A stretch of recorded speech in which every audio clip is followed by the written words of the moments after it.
Sejam muito bem-vindos a mais um podcast do Pop Enem. Comigo, o professor Raider, professor Ismael. Que bom que você veio, Ismael. E aí? E Beleza? com o professor Will. Grande Raider. Como é que vocês estão, gente? Tá de volta aí, cara. É o Will de volta aí. Gente, eu vou contar um negócio pra vocês. No primeiro podcast, a cadeira dele quebrou.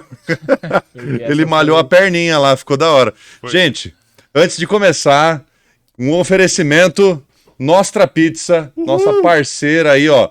Aqui em São José dos Campos, na Avenida Andrômeda, Nostra Pizza. Nossa parceira vai ficar com a gente aí, né, Ismael? A Kelly. Kelly mandou pra gente aí, especialmente pra gravação de hoje. Então, ó, garantimos aí a qualidade, fiquem à vontade para apreciar. Gente, fui mal no Enem. E agora? Antes de tudo, é necessário que se diga uma coisa, que todo mundo aqui já passou por esse processo, né? Com certeza. Nossa, eu era um cara com autoestima muito zoada. Como é que era você, Ismael? Quando você era jovem, como é que Rapaz, foi o lance? Eu caí de paraquedas, cara, nesse mundo aí do vestibular. Por quê? Paraquedas. Porque até os 17, 18 anos eu nem sabia que existia vestibular, cara. Então, assim, Ninguém durante- te falou? Não, durante o ensino médio todo, enfim, eu fui levando da forma como podia, né? Escola pública, não tinha muito incentivo da minha mãe. Professores também não falavam muito em vestibular. Os professores acho que não acreditavam muito, né? No potencial daquela galera lá. Mas enfim, em um momento a coisa começou a surgir ali nos bastidores e foi despertando esse meu desejo enfim, de fazer uma prova, de alcançar aí outros voos, né? Cara, engraçado, você falou que a coisa foi começando a acontecer nos bastidores. O que seria esses bastidores aí? A mãe começou a te apontar uma necessidade? Então, vamos lá. Eu entendo assim, não havia uma mentalidade clara sobre o que era vestibular e sobre as minhas possibilidades de um dia me tornar um profissional de qualquer área que fosse, né? Em um determinado momento, a minha mãe se manifestou de forma muito tranquila, assim, e começou a conversar aí, né? Quer estudar, quer ir para uma academia militar, tá pensando em fazer algum curso. E acabou me levando para um cursinho no centro da cidade, aqui de São José, bem caseirinho, era um cursinho bem pequeno, ficava no centro da cidade, e esse curso era de um subtenente das Forças Armadas, da Aeronáutica, aqui do CTA, ele trabalhava no CTA, e ele abriu esse cursinho no centro aqui da cidade. Como era rudimentar até o tratamento, né? Para um cursinho. Né? Hoje você vê cursinhos com toda estrutura e antigamente o cursinho de ponta era um cursinho caseiro, né? Pois é, exatamente. Era um cursinho pequeno, simples, minha mãe me levou lá, foi por acaso, né? Eu digo assim, foi nos bastidores, porque não existia um planejamento claro, né? Foi numa conversa assim, um dia ela me pegou lá e falou: que você quer saber de ir lá num cursinho lá conhecer lá? Acho que vai ser legal você conhecer esse militar, ele prepara a garotada lá pra fazer prova. Me levou me levou e levou junto comigo um colega. Esse cara morou comigo uma época lá, um outro jovem também. Fomos juntos, ele, que é o Bruno, e a minha mãe. Conheci esse cursinho, ficava no centro da cidade, ali próximo da rua do cemitério. E aí chegamos lá, esse subtenente nos apresentou uma proposta lá gloriosa, né? Que se nós seguíssemos lá a metodologia, o estudo que ele ia nos possibilitar, a vitória ia ser certa no final do processo e nós iríamos conseguir passar numa prova militar. Não foi bem isso que aconteceu, mas a minha mentalidade, ela se transformou a partir daí. A partir do momento que alguém me disse que era possível, que se eu seguisse um planejamento, que se eu me envolvesse com outras pessoas que estavam dispostas a essa maratona de estudos, eu conseguiria, então, atingir o meu objetivo. Ali eu comecei com muita dificuldade, né? Eu tinha, na época, 17 para 18 anos. Os garotos da minha sala de aula, no cursinho, tinham 13 e 14. Então, era um cursinho para jovens, né? De 13 e 14 anos que queriam prestar EPICAR ou começar nessa vida de estudo. E eu ali junto, com 17, 18 anos, tinha acabado de ser dispensado do exército, junto com eles ali, tirando notas horríveis, e a garotada de 13 e 14 anos, voando, me deixando no chinelo. Mas eu acreditei, continuei estudando, fui me preparando cada vez mais. Então eu levei aí um certo tempo para me nivelar, né? Para chegar ali no nível de competição mais elevado. Então eu comecei a estudar com 17 para 18 anos, a primeira vez que eu fui para o cursinho eu tinha 17, 18 anos. Com 20, 21 anos eu já estava no nível de competição mais elevado. Eu passei nesse intervalo de tempo dos 17 aos 21 anos por praticamente todos os cursinhos de São José. Todos os melhores cursinhos de São José na época. Eu acabei participando aí desses cursos na época. Com bolsa, em sua grande maioria, era com bolsa, né? Estudava com bolsa. Eu consegui por meio de indicações, não por mérito próprio, mas por indicações de amigos, de professores, me incentivaram. E eu consegui, então, algumas bolsas de estudo nesses colégios aqui da região. E aí meu nível de competição foi aumentando cada vez mais. Aí passei a ter um certo êxito nos vestibulares. Passei em física na Unesp uma vez, me desliguei, não me matriculei. Depois voltei para São José dos Campos. Continuei estudando para o vestibular. O meu grande sonho era passar no ITA. Esse era o meu grande desafio. Então, assim, para um jovem de 17, 18 anos que nunca tinha estudado, ter colocado um desafio desse nível tão elevado como é passar numa prova do ITA, isso era meio que muito difícil de se realizar, né? Devido às condições iniciais ali do processo, mas o fato da meta ser elevada me tornou uma pessoa mais resiliente e me fez com que realmente eu buscasse um nível de competição cada vez mais elevado, mesmo que o resultado não viesse, né? E de fato ele não veio no ITA, eu consegui me tornar uma pessoa mais preparada, mais bem preparada para fazer qualquer tipo de vestibular, porque a meta era muito alta. Então a meta era alta, então eu passei a estudar mais, cada vez mais, mergulhar cada vez mais nos estudos. E depois eu acabei tendo êxito em alguns outros vestibulares e concursos públicos, né? Não passei no ITA, mas passei em outras faculdades públicas e particulares e em alguns concursos públicos também. Eu vou fazer uma pausa porque a história agora ela fica um pouco mais complexa, vai fugir um pouco do vestibular. A minha história com o vestibular tem duas fases. Ela tem a primeira fase, que é dos 17 aos 22, 23 anos. E depois ela tem uma outra fase, que é dos 28 aos 30 anos. Então, são duas fases distintas. Então, mas segue aí com... O treinamento, ele é insubstituível, né? Sem dúvida. Você se preparar para a guerra consiste em você se dedicar. E na época, gente, que o Ismael tá falando, isso é o quê? Início dos anos 2000 ali? 2000, eu comecei o primeiro ano no cursinho, 2002, 2004. 2004. Primeiro conselho que essa turma deixa pra vocês é o seguinte, ó. Às vezes o teu sonho não se realiza, mas se você começa a trabalhar, em algum lugar você vai chegar. Você pode não ter entrado no ITA, mas, pô, quantas pessoas no Brasil conseguem chegar numa Unesp? Que você chegou, né? Sim. Quantas pessoas conseguem chegar numa USP, né? E aí eu já passo pro nosso querido mestre USP aqui, o Will. Will, como é que foi a tua trajetória enquanto vestibulando? Fui mal no Enem, gente. O que eu tenho que fazer? O Ismael falou que ele tem um comportamento mais resiliente. Eu já era um cara que me achava a pior criatura do mundo. Você chegou a passar por uma experiência assim de dissabor, de frustração? Como é que você reagiu? A minha começou com 15 anos. Quando eu terminei o nono ano, eu percebi que eu precisava estudar. Virou uma chave aqui. Eu falei, ó, eu tenho que fazer algo diferente, eu tenho que começar a estudar. E aí eu tinha uma família em Itajubá.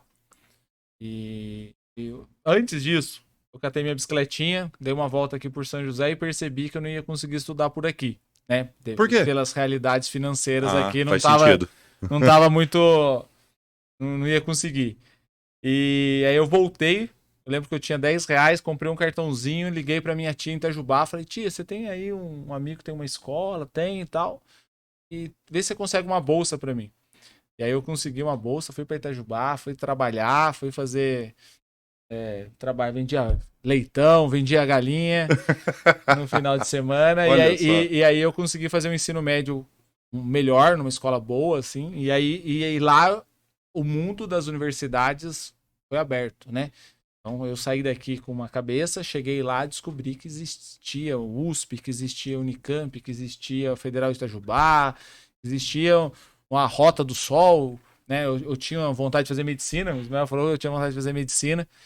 Então, tinha uma Rota do Sol, que eram vestibulares finais de semana, que começava no Rio Grande do Norte, vinha descendo cada final de semana. Hoje os alunos, né? Você deve estar recebendo a nota sua aí acabou de receber a nota do Enem. Tá bem na época, né? Tá bem na época agora da nota do Enem. Vai entrar daqui a pouco no SISU ali. Tem um conforto imenso. Você faz a prova do Enem na sua casa, aqui na cidade onde você mora. Você depois você pega a nota E se você quiser fazer uma faculdade lá no Rio Grande do Norte, você submete a sua nota ao Rio Grande do Norte. Isso é uma facilidade imensa. Vai entregar um pouquinho a idade, mas como é que você ficou sabendo o seu desempenho no Enem? Quando eu fiz Enem, recebi uma carta, né? Vinha por carta o resultado do Enem. Nem conta de luz vem por carta hoje, né? Vinha por carta, então, e não servia, não era como hoje, né? Então ela tinha só uma participação dentro de alguns vestibulares, ele compunha a nota só por uma opção. O Enem foi criado em 99, e o primeiro exame em 2000, então ali foi que as coisas começaram a acontecer. E aí eu fui fazer cursinho, aí eu já saí, o colégio que eu estudava, tinha segundo ano numa unidade, e o terceiro ano era integrado ao cursinho já, né? E aí eram 600 alunos. Eu estudei nesse regime também, de terceiro ano integrado ao cursinho. 600 alunos. Maltrata o aluno, né? 600 alunos. Às vezes você se sente maltratado e não preparado, né? Mas a gente vai chegar lá. Pô, terceiro ano com cursinho é judiado, né? E aí eu fui. Aí eu prestei vestibular para medicina no primeiro ano. Não passei, continuei meus estudos. E aí, quando eu fui passar, aí eu consegui. Aí eu saí da medicina, fui para farmácia, passei em farmácia na Unesp. Passei em engenharia química em Lorena aqui, fui fazer engenharia química, que era também próximo aqui da nossa realidade. Quantos anos você tinha, William? Foi 2004, eu tinha 21 anos. 21 anos, novo, né? Novo. Caramba. Mas é novo, mas eu que tô dentro da sala de aula, tem muito aluno que sai do terceiro ano ali com 17 anos e já tá achando que, nossa, eu fui mal no Enem, e agora, o que eu faço? Né? Pô, você foi mal no Enem, vamos se preparar, vamos definir uma meta, vamos montar um plano para conseguir atingir esse resultado. Né? Verdade. Eu acho que perseverar é muito importante. Perseverar é importante para atingir. Meus queridos, olha só, a gente montou aqui, né, uma pequena pauta para abrir os olhos daqueles que estão nos ouvindo, que de repente agora estão sofrendo com uma certa frustração, porque foram mal no Enem. De repente, eu vou dizer a cartinha, mas não é a cartinha, né? Foi o e-mail, foi o comunicado. Foi o no sistema ali, né? No sistema lá, puxa vida, não fui tão bem assim. Ó, gente, alguns tópicos devem ser observados, tá? A sua mentalidade. Os sabotadores dessa galera, o que está sabotando essa missão? Como eles estão gerindo o tempo e que técnicas de estudo, de fato, faria efeito no sucesso desse sujeito, né? A gente vai começar pela mentalidade. Eu queria discorrer um pouquinho com vocês sobre o tema feedback. Eu vou falar pra mim, gente. Ó, eu sou um cara dodói. Tem gente que gosta de horóscopo, né? Eu sou canceriano. Tem gente que gosta também daqueles fleumático, sanguíneo, o colérico. Eu sou sanguíneo. Se alguém aponta o dedo e fala um negócio pra mim aqui, eu falo, pô, cara, por que você falou alto comigo? Às vezes o feedback positivo e negativo podem ser, e são, né, como na essência da palavra crítica, para que você cresça. Mas tem gente que não recebe muito bem esse lance do feedback. Por que vocês entendem que o feedback é uma ferramenta muito importante no que tange a mentalidade? O que vocês têm a dizer sobre feed, Ismael? Vamos lá. Bem, o aluno, quando se dispõe a estudar, seja qualquer tipo para qualquer tipo de prova, para qualquer tipo de concurso que ele queira fazer, é importante que ele se coloque à prova em algum determinado momento. Então ele precisa ouvir realmente quem está ali ao redor dele para que ele possa entender os ajustes que têm que ser feitos para que ele possa seguir a sua vida de estudo. Então esse feedback ele é importante para que sejam feitas correções ao longo dessa caminhada, dessa jornada de estudo. Então, ouvir as pessoas, ouvir os professores, ouvir os seus pais, ouvir os colegas, para entender realmente se ele está dando o melhor de si dentro daquele momento em que ele se dispôs a estudar e alcançar aí um índice elevado, né, de estudo. Controle emocional é fundamental, né? Eu lembro que quando eu demorei muito para entrar na faculdade porque eu estava muito cômodo, né? Meu pai disse que não podia pagar e eu, ao contrário dos meus colegas aqui, fui estimulado a estudar pelos meus pais. Só que eu nunca tomei a rédea da situação, nunca caminhei em direção à universidade. Aí um dia meu pai, ele entrou no meu quarto, 10 da manhã, ele já tinha dado as primeiras aulas, ele voltou para casa para tomar um café porque ele trabalhava numa escola pertinho de casa. Aí ele sentou, bateu no meu pé e falou, escuta, Eu tô criando um monge, você não faz a barba, você não levanta pra tomar café. Foi esse toque do meu pai que falou, caramba, ele tava entrando na USP com 21 anos, eu com 21 anos estava sendo acordado pelo meu pai no pé da cama ali. E aquilo que me despertou foi um feedback que, na hora eu falei, nossa, meu pai me trata como se eu fosse um mendigo, né? Um pedinte. Pô, eu sou filho dele, mas aquilo me despertou.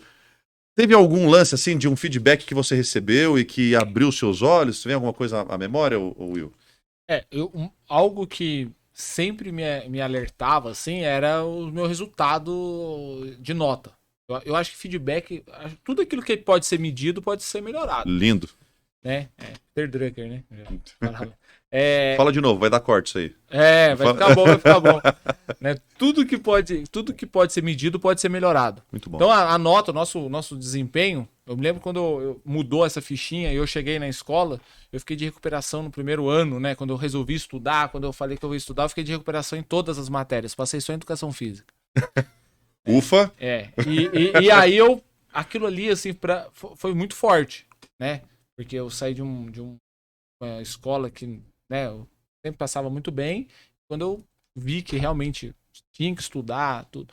E aí depois, quando eu comecei a fazer os simulados, né? Eu acho que simulado, você fazer uma lista de exercício e medir, saber quantas você acertou, quantas você errou. Esse feedback pode ser destrutivo se você não souber entender ele. Você pode falar, pô, eu não sei nada, ou se pode te motivar. Ele pode pegar você e falar, não, eu quero aprender, isso aqui é algo que eu quero fazer, né? Esse desafio, pô, você ficou em último no simulado? Já é um recado, não vai né? conseguir. Pô, mas ficou em último, então agora eu vou ter que ficar no meio e no próximo eu vou ficar em primeiro. Tá? Pior não dá pra ficar, né? Não, já tô no fundo do poço, não tem pra onde descer mais. Não, eu acredito que, assim, tem várias ferramentas. Não só o feedback, às vezes, pessoal, verbal, né? Verbal ali do seu ambiente, que é muito importante. Eu acho que o Ismael falou um pouco da importância do ambiente, né? Quando a mãe pega e leva até o ambiente ali. Você falou um pouco, né, disso aí também, a importância. Eu também tive isso em casa, minha mãe sempre me apoiando, me ajudou a ir para Itajubá, tudo. Então, eu acredito que o ambiente, junto com os feedbacks que vêm das pessoas que gostam da gente, né, que estão ali e estão torcendo pra gente ir pra frente, e às vezes tem que falar alguma coisa, tem que falar, acorda aí, tô criando um monge, né? Foram essas as palavras. Gente, então mentalidade, feedback é muito importante. Não percam isso de vista. Controlem o emocional de vocês para que vocês estejam preparados para receberem os feedbacks, tá? Nem sempre eles serão positivos, carinhosos, né? Com arco-íris e flores, mas vocês têm que entender que esse recado pode ser revertido em coisas positivas para vocês. Meta clara, gente. Vocês acham que estabelecer essa meta é uma coisa fundamental, é uma forma de chegar ao seu objetivo, ou é história da carochinha? Metas claras faz parte da formação de uma mentalidade vencedora num contexto de Enem? Ismael. Eu vou falar então sobre meta clara. Para a gente não estender demais, eu acredito que a gente pode pular, Raider. A gente pode pular e acelerar de 1 em 1 para não ficar passando uma bola para lá e para cá, senão a gente não vai conseguir ter tanto tempo aí para finalizar. Então, assim, eu falo de meta clara, depois o William fala de atitude. Opa, boa. Senão a gente não consegue passar por tudo. Vamos fazer isso. Se precisar, a gente volta e faz o que for. Se alguém quiser fazer uma observação também. O que for mais adequado. Beleza, então, assim, meta clara. Eu acho que quando a gente fala de estudo tão prematura, né? Que é 17, 18 anos, dificilmente um adolescente vai ter uma meta clara, né? Então, assim, cabe justamente um apoio da família, um apoio dos professores, elucidar para ele realmente quais são as possibilidades que ele tem para a carreira, para a vida de estudos, enfim. Então, quando se fala de meta clara, acredito que esse é o principal ponto de partida para qualquer pessoa que se predispõe a fazer uma tomada de decisão. Se você não tem realmente uma meta clara, um objetivo claro, um propósito, não vai chegar a lugar nenhum, né? Você começa a caminhar, de repente você se percebe no meio de um vendaval, no meio de um oceano, sem eira nem beira, porque não tinha de fato uma meta clara, um propósito, uma linha ali que te conduzisse até um objetivo final. Então eu acredito que esse é o principal, né? Em termos de mentalidade, esse é o principal, a principal questão que tem que ser colocada para que esse aluno realmente comece a traçar os seus objetivos baseado numa meta que seja de fato clara. Se eu quero passar, por exemplo, numa USP, tem que ser profundamente. O conhecimento sobre a USP tem que estar ali muito bem claro sobre o que é, onde fica, quais os desafios, como é o estilo da prova. Se é o Unesp, é uma outra versão. Se é o Unicamp, uma outra versão. Se é o Enem, uma outra versão. Então a meta clara é importantíssimo para que possa, de fato, deslanchar a vida desse aluno aí. O William pode falar também, óbvio. Eu acho legal, acho, assim, o Ismael falou um pouco, ele falou objetivo e falou meta. Né? Entender isso é legal. Então, assim, muitos alunos têm um objetivo. Então, acho que o objetivo é o grande projeto. Vocês compartilham disso, é o grande projeto. A meta são partes desse grande projeto que você precisa alcançar e tem as tarefas. As tarefas são diárias, as tarefas são semanais. O aluno que fui mal no Enem, e agora? O que eu vou fazer? Né? Parece que é um degrau muito alto, né? É um degrau alto, mas se você dividir em pequenas tarefas, aquilo que era uma meta ou um objetivo que você tem, você vai conseguir chegar, né? Então, qual que é a minha tarefa? Minha tarefa é fazer os exercícios todo dia. Eu tenho que colocar algumas pequenas tarefas, celebrar, trabalhar minha mentalidade, ter prazer em realizar as pequenas tarefas, né? Para completando as metas colocadas um pouco e para quando você celebrar o seu objetivo alcançado. Perfeito. Então, são 3 grandes etapas, né, que a gente chama de metas claras, eu entendo isso, mas que a gente consegue fazer divisões e agrupamentos, né, e isso acaba que tornando mais fácil de visualizar o resultado. Então, eu quero fazer medicina. Esse é o grande sonho, é o objetivo, né? O sonho é para 50 anos, o objetivo é agora. Tá. Né? Então, o meu objetivo é fazer medicina. Quais são minhas metas? Minhas metas é estudar o ano inteiro, fazer conseguir melhorar minha redação, atingir 850. E quais são as minhas tarefas que eu preciso fazer? Quais são as atitudes que eu preciso fazer agora nesse começo do ano? Eu estou começando o ano e eu preciso ter atitude para definir minas tarefas. E aí eu acredito que aí é um caminho mais palpável. As coisas começam a criar formas, né? E consegue você pegar isso aí. Muito legal. Muito bom, muito bom. E é interessante o que vocês disseram. Se eu pudesse condensar a fala dos dois, é o quê? Quem não sabe onde quer chegar... Quando chega, não sabe onde tá. Ou qualquer lugar tá bom. Eu não sei onde eu quero chegar. Eu tenho um sonho. Qual que é o seu sonho? A pessoa não sabe definir. Então ela não consegue traçar objetivo, não consegue traçar meta, não consegue estabelecer as pequenas tarefas. E aí mais um ano vai se passar e mais um ano de frustração porque você não traçou os objetivos. Eu gosto muito da frase. Quem não sabe o que procura, quando acha, não encontra. Uau, profundo, hein? Isso é legal. Profundo.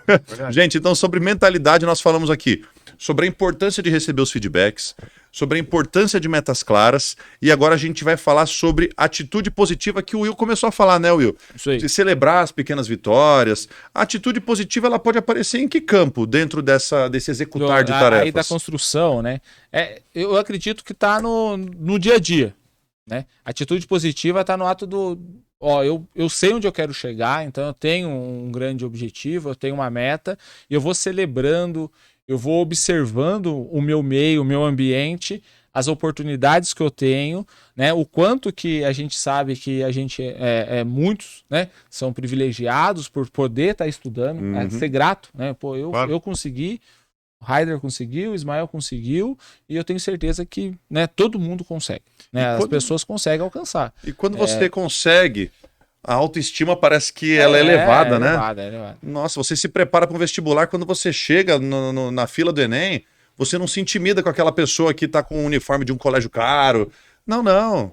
Ele tem a mesma chance que eu, vou chegar lá e vou arrebentar. Com certeza. Tem que ter uma atitude positiva, né? Ele sabe que foi construído, né? E ele se identifica e ele sabe o valor que ele tem ali, ele está fazendo uma prova, ele está sendo questionado, mas para ele tá tranquilo, né? Ele sabe. E a atitude positiva, ô Raider, eu acredito que ela não diz só sobre o sujeito em si. Não é só eu serei positivo, eu terei bons pensamentos. Eu acho assim, o entorno tem que estar muito positivo também para que você possa colher esses frutos.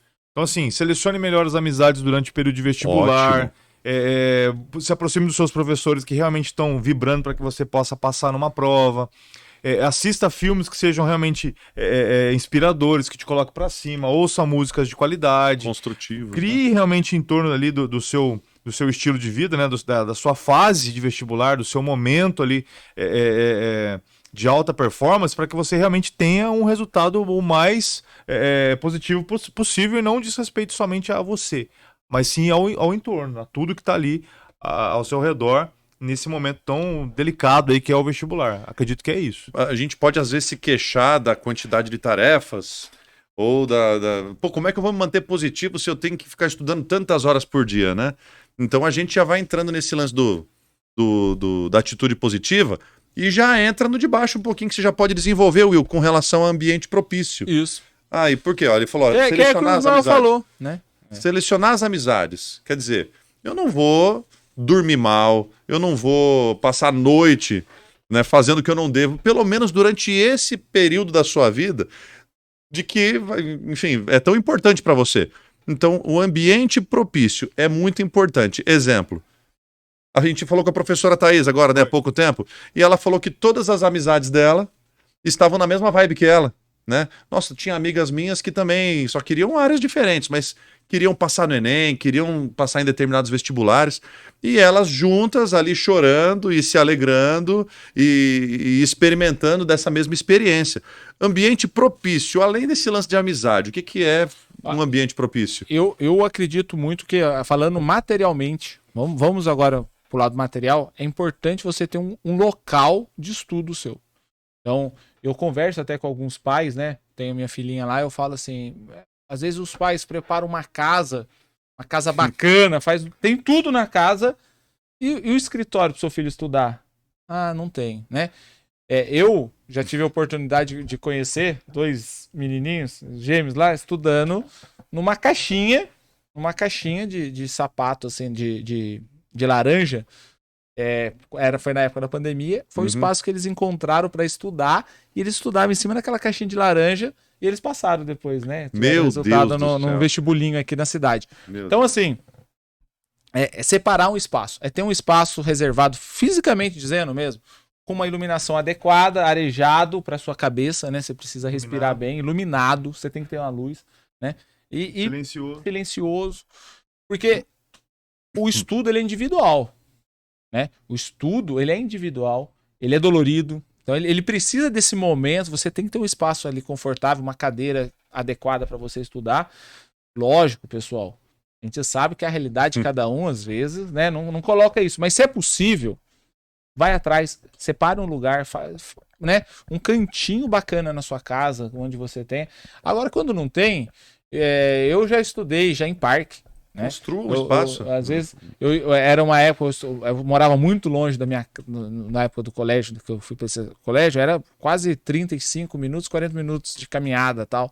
Então, às vezes, eu parava no meio do caminho numa pracinha que tinha ao lado de um banco lá, e passava ali, estudava um pouco e depois retornava na escola à tarde também. Aquele era o espaço. Mas, e aqui, né? Aqui em São José, que a gente está aqui, né? Nós temos parques, né? E eu sei que o Brasil inteiro aí tem muito parque bacana para estudar também. E é um ambiente agradável. Às vezes a gente não tem, às vezes, um lar, uma casa, às vezes com tranquilidade, mas pode estudar no ambiente, e esse ambiente é importante, né? Para gerar esse sentimento, um pensamento positivo, né? E sair de locais, às vezes, que não está proporcionando para você esse ambiente. Então, busca um lugar agradável, um lugar que realmente você consiga fazer a absorção do conhecimento. Quem foi aquele que falou que não existe educação sem trauma? Não é bem essa fala. Depois vocês podem pesquisar aí. A educação ou o sujeito se forma em sua integralidade mediante o estabelecimento e vivência de pequenos traumas. E eu não sei quem falou no século XXI que estudar é gostosinho. Tá? Nem sempre é gostoso, né? Você entender Pizza é boa. Pizza é Pizza gostosa. é bom. E como é que a Porque gente vai comer bom, esse negócio, Ismael? Vamos Ih, rapaz. começar a comer isso aí. A gente vai ter que rasgar isso aqui. Eu vou lembrar do pegar tempo um- que eu morava com os meus amigos lá, Só botar rasgava um pizza. guardanapinho aqui, daqui a pouco eu levanto ali e pego um guardanapinho. Mas assim, estudar pode sim ser uma prática agradável mediante o seu estabelecimento de pequenas tarefas, onde eu vou fazer isso, mas nem sempre vai ser uma coisa gostosa. E manter uma atitude positiva mesmo sabendo que é uma prática que pode te causar pequenos traumas. Não, eu sei que eu vou sofrer, mas eu preciso. Isso aumenta a sua força, a sua resiliência, né? Então tudo isso também é Mas é evidenciado. muito gostoso acabar um exercício, terminar um exercício, uma equação de segundo grau, né? Não é? X1, X2. Ou na engenharia uma integral de Quantas páginas? 3 páginas, integral por partes. Termina, cheguei na resposta. Dá um sentimento de tarefa concluída, né? Dá essa satisfação. São micro tarefinhas que você vai fazendo. aos poucos ali, que vai te dando uma força interna, né? Isso é legal. Gente, estabelecimento de uma mentalidade sadia, né? E preparada para enfrentar um ambiente de prova, porque, como diz a professora Thaís também, quando nós conversamos, tem uma hora, gente, que pode ter aquele background maravilhoso, um time de professores mega preparados aí, né? Para atender você. Chega uma hora que é você, a caneta e a prova. É isso aí. E você tem que estar resiliente, preparado, com a mentalidade positiva. Já falamos de feedback, galera. Metas claras, atitude positiva, ambiente propício. E por último, aqui na parte de mentalidade, gente, nós devemos aprender com os erros. Aprender com os erros. Ó, eu entendo que, para mim, por exemplo, aprender com os erros. Quanto tempo eu não fiquei parado? Né? Até que meu pai batesse no meu pezinho da cama lá. Vamos lá, filhão, não tô criando monge não, você tem que fazer alguma coisa. Naquele momento em diante, eu com 21 anos, eu falei, eu preciso fazer o vestibular. Eu não tenho dinheiro, eu preciso de bolsa ou passar numa universidade pública.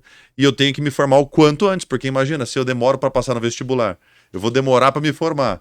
Quer dizer, eu vou poder projetar minha vida, o meu sustento com quantos anos? Aí isso fez com que eu aproveitasse o máximo do tempo que eu estava dentro da academia. Gente, aprender com os erros, como é que isso pode ser trazido na prática? Não, agora, né? Saiu o resultado aí. Saiu o resultado. Você acabou de verificar. Se o seu resultado não foi aquelas coisas, né? Eu tenho certeza que a questão que caiu, você vai atrás e aquilo ali você vai traumatiza quase, né? Você lembra? Sem o trauma. Né? Você lembra daquela questão? Eu lembro de uma questão lá que caiu com o carboidrato, a quitina dos insetos. Isso tem umas questões que fica marcada na minha cabeça, né? Então, aprender não só às vezes com os erros, quando a gente fala, pô, eu errei por não ter estudado, preciso estudar, mas os erros às vezes de uma questão. Qual é a matéria que você foi pior? Qual foi a matéria que você foi pior? Né? Por que você errou tanto naquela matéria? Pô, vamos dar uma atenção especial para isso? Eu errei, eu preciso agora, né? A gente vai entender que se a pessoa ela errou muito numa matéria, é porque ela errou do comportamento dela, ela errou no plano estratégico dela, ela errou no plano de estudo, ela errou, né, nas ferramentas que ela traçou para aquela matéria. É um feedback, né? E acaba sendo, né, doloroso, mas um feedback. Ela consegue ver. Então, eu acredito muito que os erros ele servem como ferramenta. Né? Os erros é uma ferramenta dolorosa, mas que se a gente observar com cuidado, a gente consegue dar seguimento e ter bom resultado. Não sei. Claro, com certeza. É até redundante a gente falar aprender com os erros, né? Todo É, mundo sabe porque que o o aprendizado ele é baseado no erro. Não existe aprendizado sem erro, né? Porque se você acerta sempre, você já sabia, você não aprendeu nada, né? Você vai fazer uma tarefa e você acertou, que você já sabia a tarefa. Você precisa errar, né? Para que você possa corrigir ali, até mesmo aprendizado de máquina, né? É o erro que faz a máquina se autoalimentar ali e produzir o resultado esperado. Então, assim, quanto mais você se arrisca, mais você pode ter dados suficientes para que sejam ajustados. Então, o William mencionou lá matemática, né? O sujeito pega uma lista lá de 50 exercícios. Ele vai fazer lá, fez 30, errou 20. Então ele sabe que aqueles 20 ali precisam de um ajuste, precisam de uma revisão, precisam de um olhar mais crítico. E a partir desses erros ele vai construindo, então, esse upgrade ali no seu desenvolvimento cognitivo. E aí chega no estágio que ele já não precisa mais corrigir. A partir daí ele já aprendeu aquele conteúdo e vai só desenrolar e não vai errar nunca mais ali. Aquela matéria, né, específica, ele dominou. É que nem escrever, né? O Raider, professor de língua portuguesa, se você aprendeu a escrever uma frase bem escrita, dificilmente você vai errá-la, né? Sujeito, verbo, predicado, pontuação, etc. E vai embora. Então, assim, eu acredito que o erro é fundamental quando a gente fala de aprendizado. Tem que errar. Errou, corrige. Até o momento que você não vai errar mais. E aí você vai estar voando alto aí no aprendizado, né? Perfeito. Vou falar nessa câmera aqui, Bona. Gente, se você tem algum tipo de problema com esses elementos que a gente está falando aqui, a gente pode ajudar você.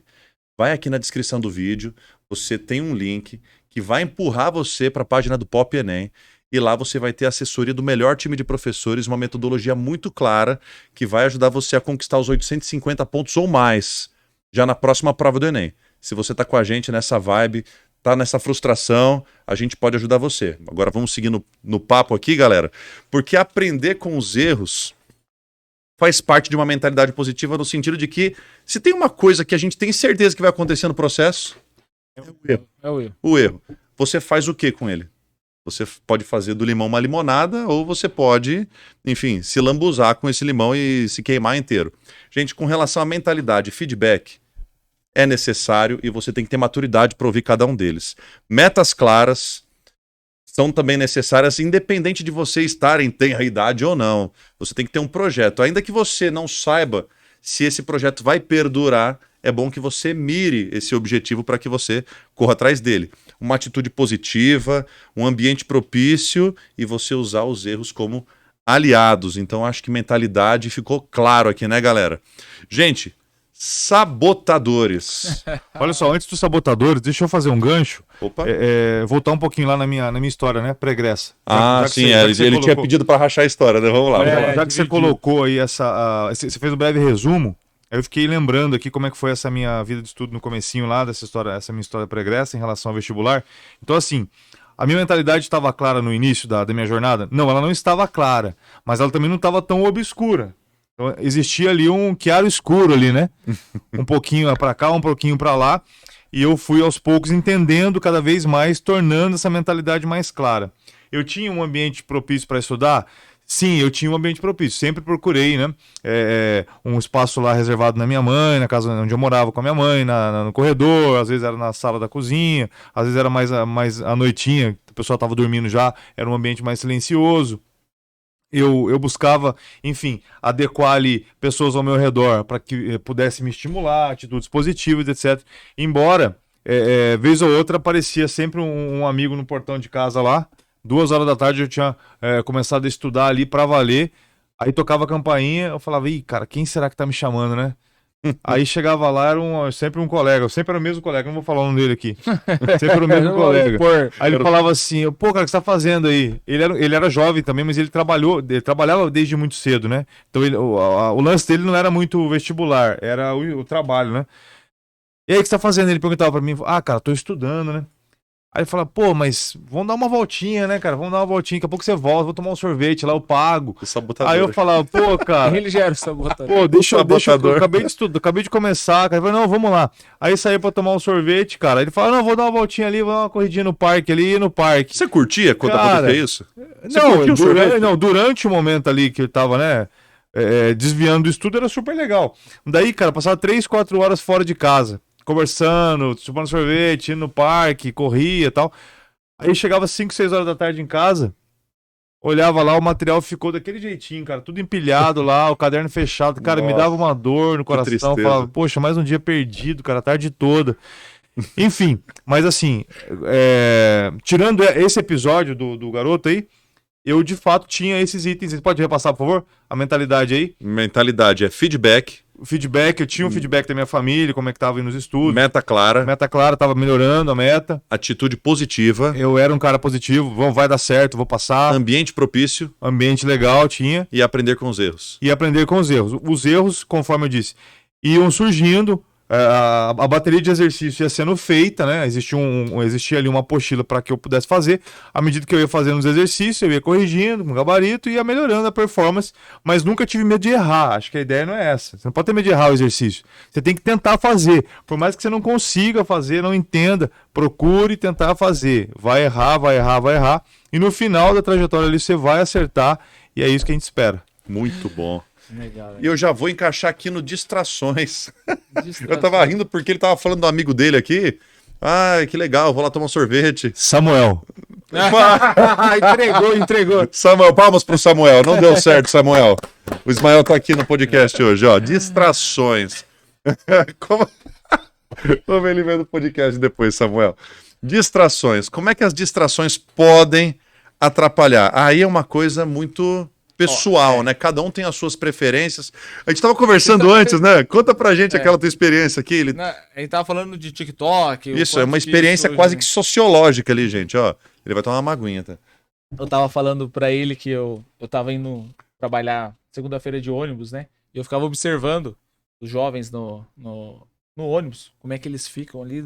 E passa assim, o mundo tá em volta, uma beleza, e eles estão ali olhando pro celular, Caiu né? jumbo. Não, tanque de pode guerra, o que for, eles estão passeata. passando ali, né? E é impressionante que se a gente não tomar... E eu falei, não, vou ver, vamos, né, entrar nisso aí pra entender. Eu E se a gente desinstalei. não tomar cuidado, a gente entra também no mesmo...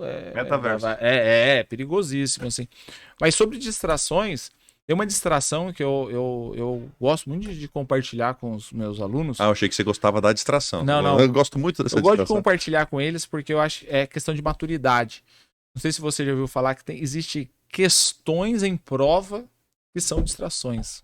Sim, são as alternativas distratoras, né? Não, também não é essa, né?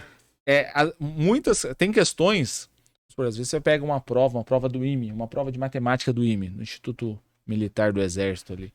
Ela não é uma prova para você resolver ela inteira, né? Ela é uma prova para você resolver uma parte.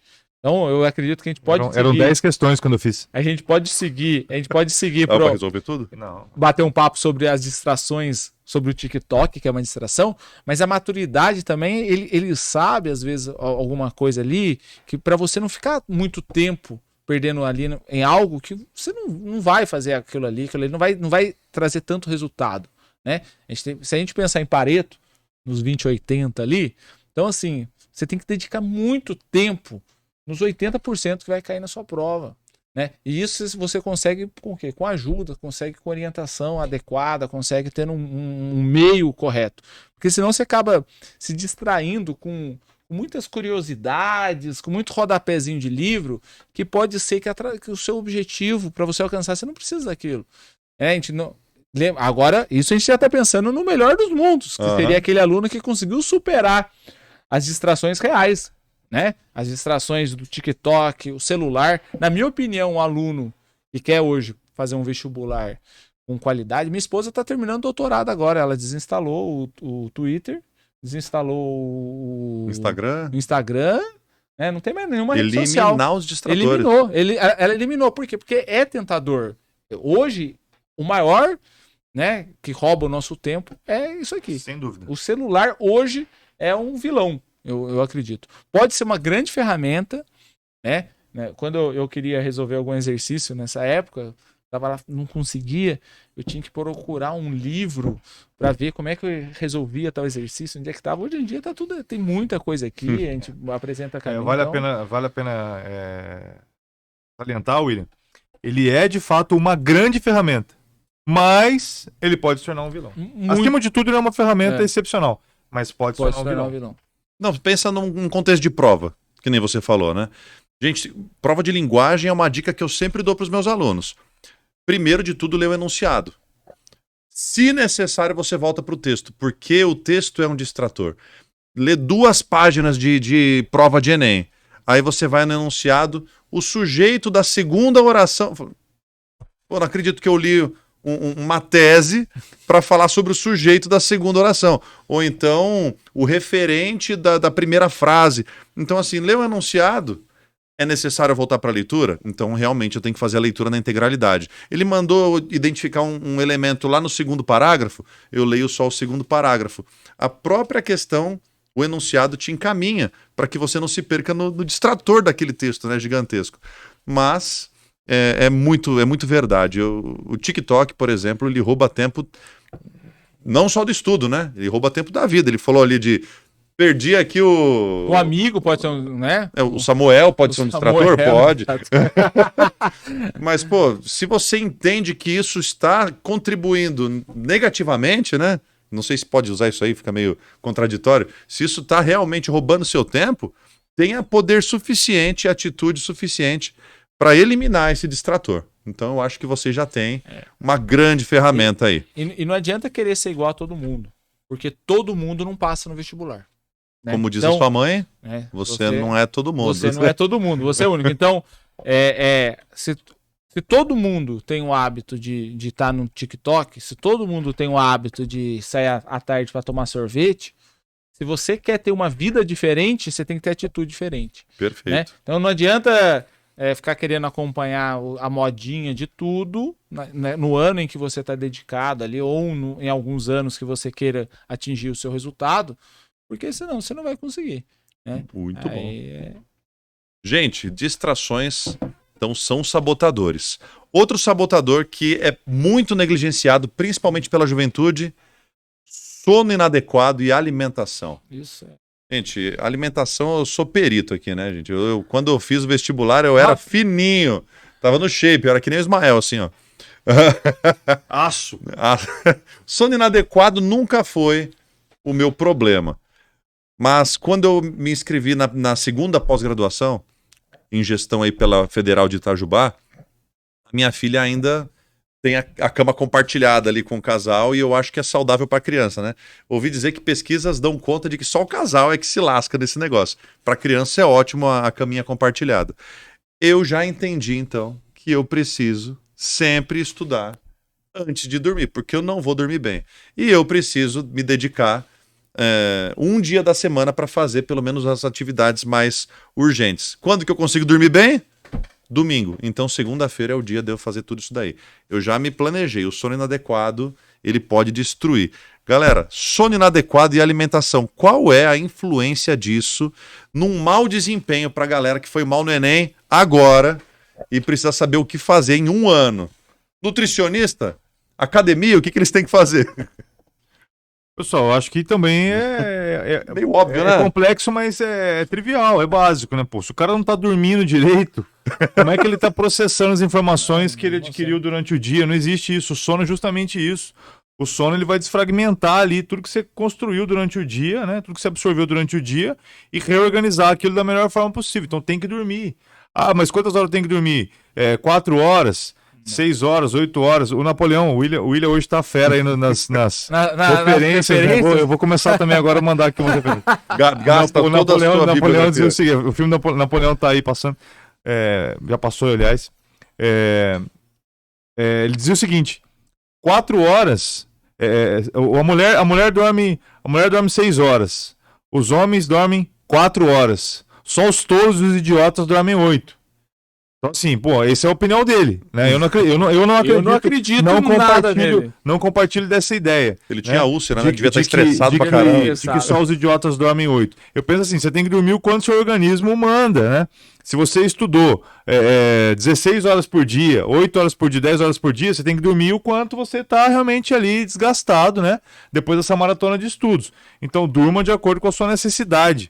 Agora, estude também o máximo que você puder, né? O sono tem que estar ali bem ajustado proporcionalmente ao seu nível de estresse diário, né? De estudo, etc. De atividade. Então, durma o que for possível dormir, o que cabe aí dentro da sua vida diária. E não leve isso que o Napoleão disse tão a sério, né? Em relação ao sono. Segue Agora, Einstein. Pode ser. Eu não sei o que ele falou, mas tudo bem. Agora, em relação à comida, é a mesma coisa. Em relação à comida, é a mesma coisa. Você não vai comer, né? Um monte de hambúrguer durante o ano inteiro, se intoxicar aí com refrigerante, comidas aí altamente calóricas e esperar que a sua mente seja um aço, né? Na hora de fazer exercício, na hora de... Né, a memória é extraordinária. Não vai acontecer isso, né? Então é uma questão de bom senso. Coma bem, né? Coma bem alimentos nutritivos, tome muita água, como ele colocou, e durma o que o seu organismo aí vai exigir de você ao longo dessa maratona de estudos. E se dedique ao máximo que você puder. Essa é a minha dica, e isso funcionou comigo e está funcionando até hoje. Mas né? eu garanto que é no mínimo 6 horas. Pelo menos De 6 horas? sono, no mínimo Pelo 6 horas menos. de sono, No sim. mínimo. Qualquer coisa abaixo de 6 horas pode procurar uma ajuda. Gente, eu lembro que quando eu tinha 17 anos, eu tava na terceira série do médio, eu fiz o meu primeiro vestibular pra automação industrial. É minha cara, né? Automação industrial, Cefet, lá na... Era Cefet, agora é Instituto Federal, lá na Avenida Tiradentes, em São Paulo. Gente, eu fiquei com piriri, assim, com uma vontade enlouquecedora de ir ao banheiro. E assim, a falta de maturidade, né? Ao invés de chamar o fiscal, falar que eu queria ir ao banheiro, eu tentei fazer a prova o mais rápido que eu pude, eu tirei uma nota vergonhosa e aquilo agiu de maneira destruidora na minha autoestima. Inclusive, eu acho que foi por isso que eu queria virar monge, né? Porque eu tirei uma nota horrorosa por conta de um negócio que eu tinha comido, né? No dia anterior, na semana anterior, eu realmente não sei. E fiz uma redação, eu virei professor de português, né? Fiz uma redação horrorosa de 2 parágrafos, lá nem podem chamar de redação aquele negócio. Gente, aquilo agiu de maneira destruidora na minha autoestima, por causa de uma diarreia. Então, gente, prestem atenção no que vocês comem, quanto que vocês dormem, porque isso pode sim ter efeitos negativos até psicológicos, né? Num pós-prova mal sucedido. Sim, Não é verdade? sim, com certeza. Gente, sabotador... Sobretudo no dia da prova, né? No dia da prova, coma uma comida leve. Pesquisas dão conta de que gente leva marmitex, né? Penca de banana. Eu vou trazer outras informações em outros podcasts, mas é que todo ano a gente vê uns negócios assim, maluco, até talher os caras levam. Eu converso sempre com meus alunos, eu falo pra eles, eu falo para eles assim, comer o que sempre come, né? O dia da prova não é o dia de experimentar coisas novas, não é o dia o dia do Enem é o dia que eu vou comer num restaurante que eu nunca comi. Não, se você come todo domingo nesse restaurante, ou algumas vezes no restaurante, você vai lá, tranquilo, né? Agora, se você não come, não é o dia de experimentar coisas novas, é o dia de comer uma comida tranquila. Também não é para comer nem menos nem mais, é para comer normal. Se você fez a tarefa durante o ano inteiro, é isso que é importante. Se você fez simulado, se você participou, se você tá... O dia da prova é só mais um dia que você já treinou, você consegue ficar aquele tempo ali com um tipo de alimentação, então você consegue fazer isso na sua casa, pô. Você entra ali no quarto, né, coloca uma prova ali, baixa uma prova ali, faz uma prova. Eu preciso do quê? Eu preciso de um chocolatinho no meio? Tá legal, então come um chocolate. Se você acha que isso é bom. Eu gosto. Quando eu tô fazendo. Eu precisar de fazer alguma coisa, eu preciso comer um chocolatezinho ali. Seu combo dá ruim, seu combo dá ruim. Ah, não, eu gosto de comer chocolate. E água.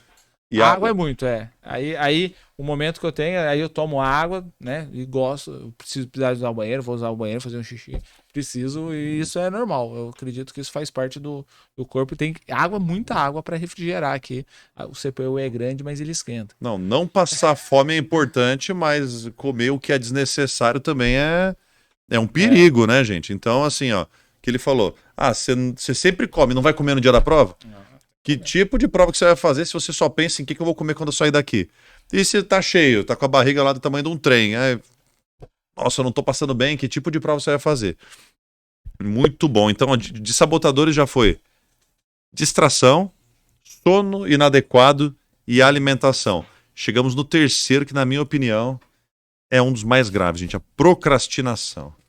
Quer dizer, dá tempo de fazer amanhã. Alguns falam que na Alemanha isso é mais forte do que aqui, né? Na Alemanha a procrastinação é mais forte? Não entendi a piada. Nem eu. Agora você explica pra gente. Não, é que você fala que o brasileiro gosta de procrastinar, né? Então é uma característica que alguns falam que a gente leva isso aí já no sangue, né? Então é algo natural nosso, então só quis...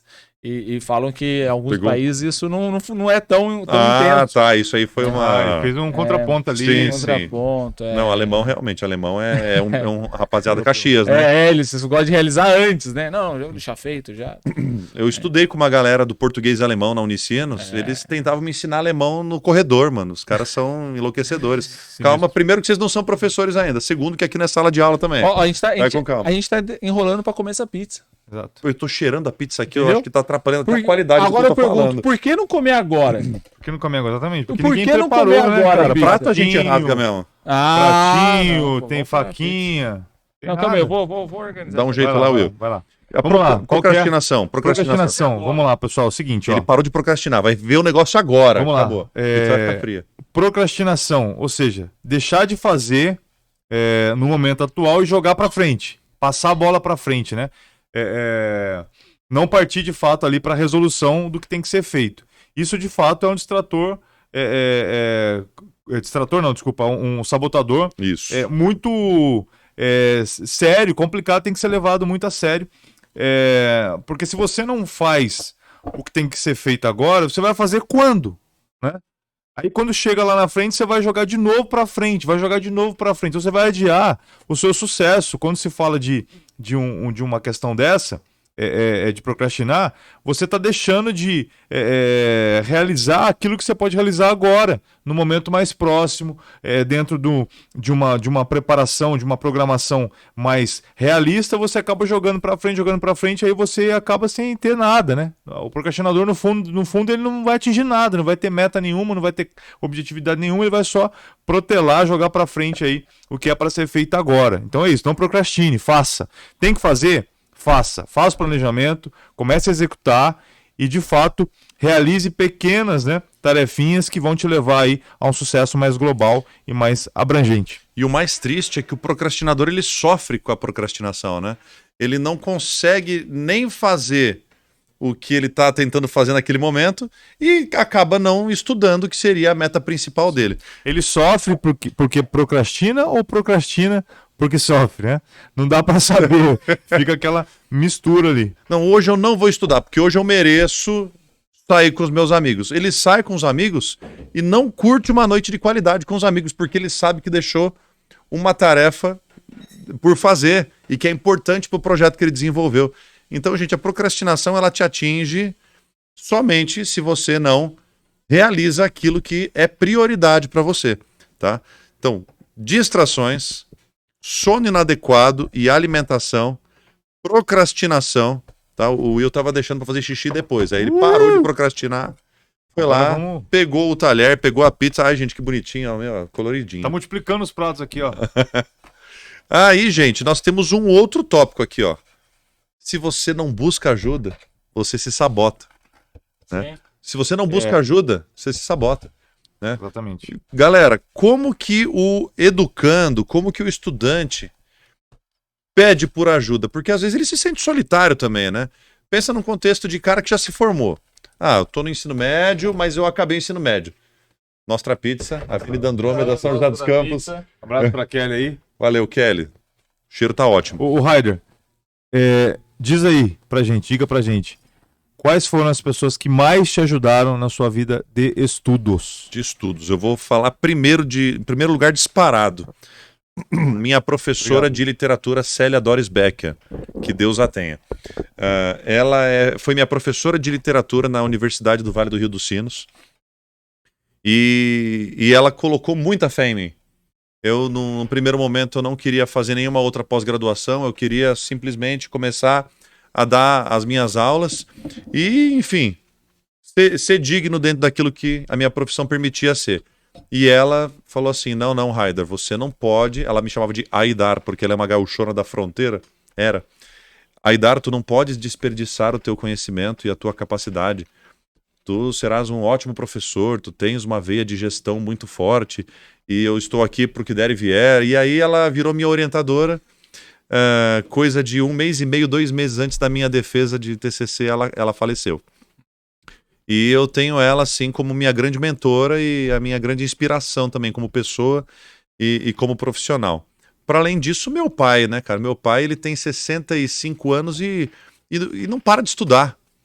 Ele não para de estudar, ele ama estudar e aquilo me inspira de um jeito que eu falo assim, eu sou pai de uma criança, pô, eu sou casado há 15 anos, eu sou cheio de tarefas e eu olho pro meu pai e falo, gente, meu pai que já poderia ter, enfim, encerrado aí as atividades há muito tempo, já se aposentou em um dos empregos dele, poderia estar de boa, não, ele é engenheiro químico e depois ele fez missiologia, mestrado em teologia e depois ele começou a estudar história. Eu falei, gente, meu pai é imparável, então eu não posso ficar para trás, né?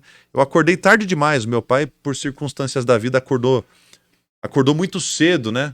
Ele ajudava meu avô a sustentar a casa e se viu obrigado a estudar para que a realidade dele mudasse. Eu falei, não, tem que me inspirar nesse homem. Então meu pai Legal. e a professora Célia são minhas grandes inspirações. Eu vou esperar, vou dar uma enrolada porque eles estão mastigando a Posso pizza. falar o meu? Por favor, engole a pizza e fala o seu, enquanto eu como a minha aqui. Foram muitos, cara. Por incrível que pareça. Encontrei muita gente boa no meio do caminho. Obrigado, Ismael. Vamos lá. Boa pizza ou não? Boa, ótimo. Deles, Kelly. Vamos lá. Valeu, Kelly. Vamos lá, pessoal. Foram muitas pessoas que me ajudaram aí nessa vida de estudo. Acho que a primeira delas, acho que foi minha mãe. Sem dúvida. A minha mãe, ou porque ela queria se livrar de mim, né? Como pai do Ryder. Não aguento mais ver esse moleque aqui dentro de casa sem fazer nada. Eu não saio da casa dele até hoje, mano. Né? Vamos arrumar alguma coisa pra esse moleque fazer. Mas independente disso, minha mãe me motivou. E sempre me levou para conhecer outros cursos. Procurava investigar de fato o que eu gostava de fazer. Enfim, foi uma das pessoas aí que contribuiu muito para que eu aprendesse a estudar e buscasse melhorar, né? Nessa vida de estudos. Mas algumas pessoas que eu de fato tenho que mencionar aqui no podcast, o Fred Vilela. O Fred Vilela foi um dos caras que praticamente me pegou pelas mãos. O Fred, ele era professor do primeiro cursinho que eu fiz, que era desse subtenente. Esse subtenente tinha um cursinho. O Fred Vilela, ele era um aluno do ITA e dava aula nesse cursinho. Eu tinha 17, 18 anos, o Fred tinha uns 19. O Fred era meu professor e acabou se tornando meu amigo, né? A idade ali muito próxima. Eu com 17, ele com 19. Ele se tornou meu amigo. Vocês mantêm contato até hoje, Ismael? Sim, a gente mantém sim.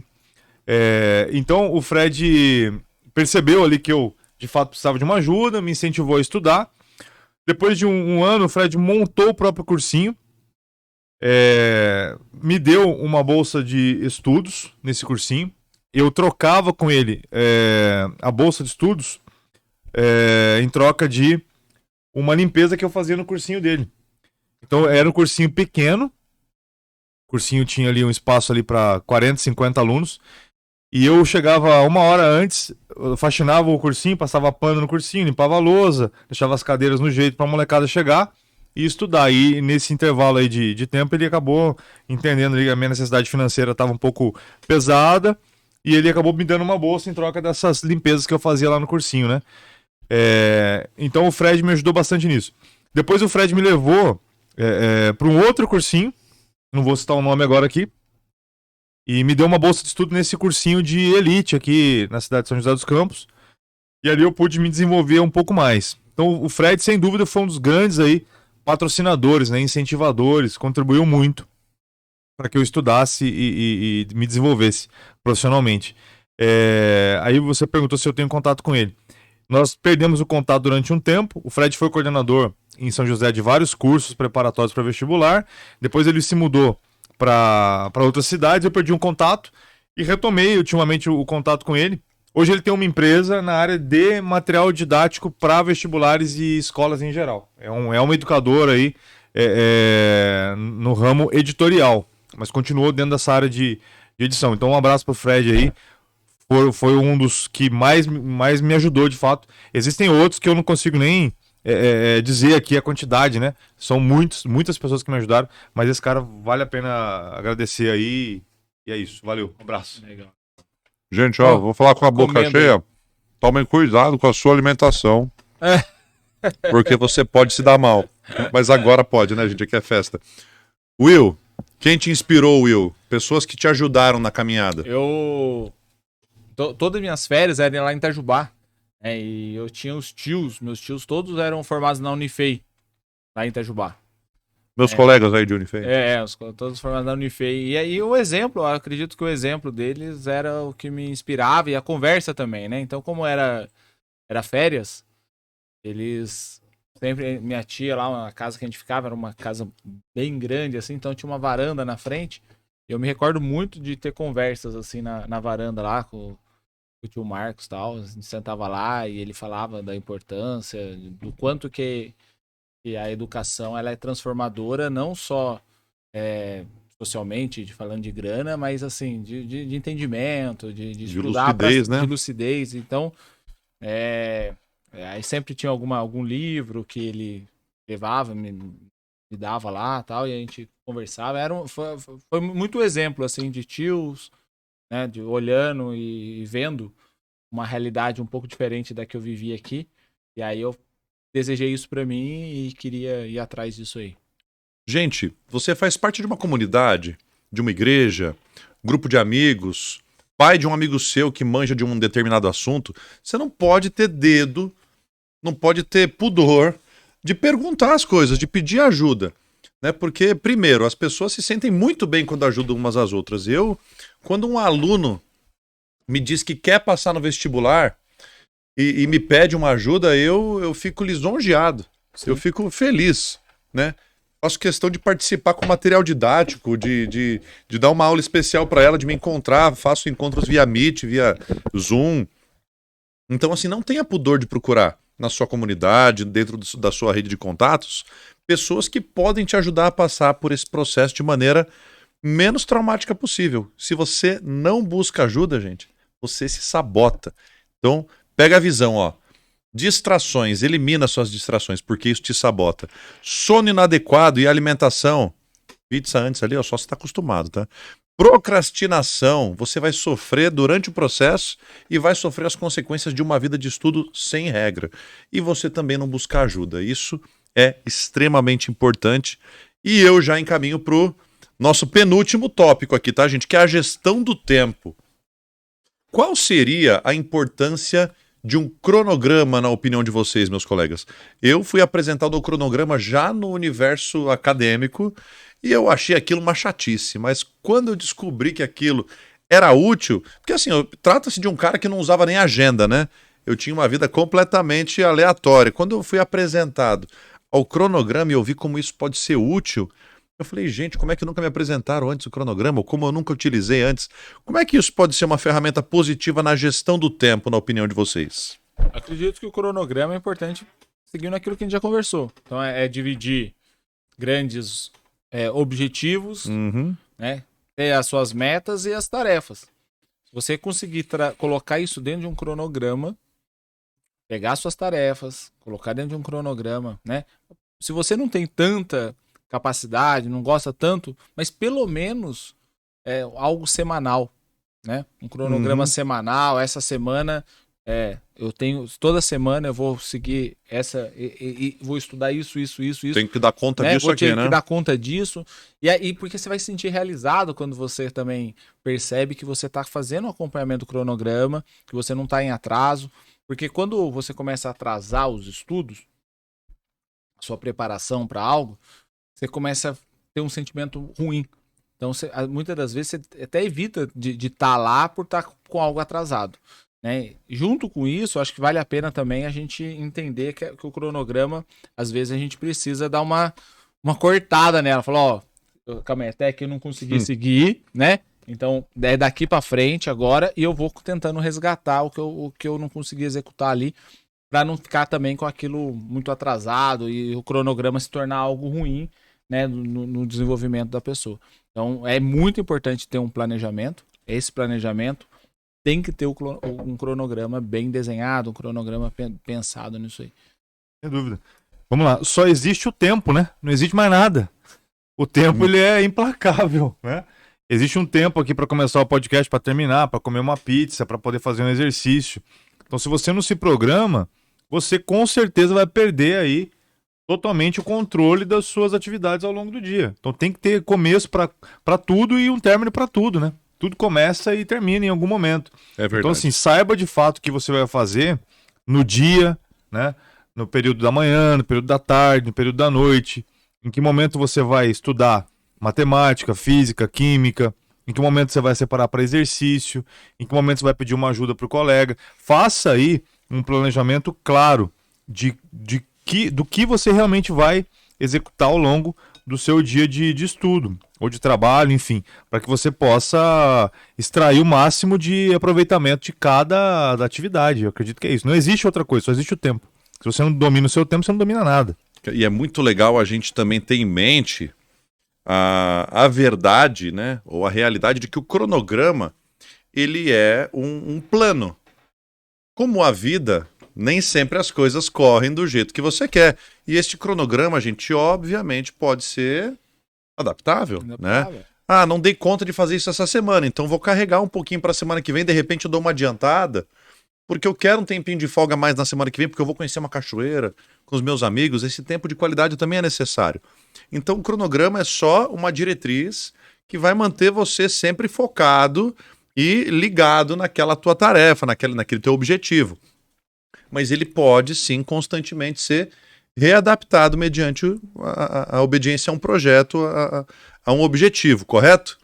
Gestão do tempo, falamos então de cronograma, vamos para a importância da consistência. Consistência, vamos lá. Então o sujeito começou a estudar matemática. Se ele sabe que ele tem 1 hora para estudar matemática, o foco tem que ser total, tem que ser consistente. O que eu tenho aqui para resolver dentro dessa 1 hora de estudo de matemática? Abordar os principais tópicos, focar realmente na objetividade da questão, analisar realmente quais são ali as minúcias, as dificuldades daquele problema específico e não perder foco com nenhuma outra distração, né? Novamente, a consistência tem a ver com a distração. Se você consegue não estar distraído, né, ou seja, focado, o seu estudo passa a ser mais consistente. Se você se dispôs a estudar 2 horas, procure de fato aproveitar dentro dessas 2 horas o máximo que você pode. Ótimo. Né? Consistência significa aproveitamento máximo daquele tempo de estudo.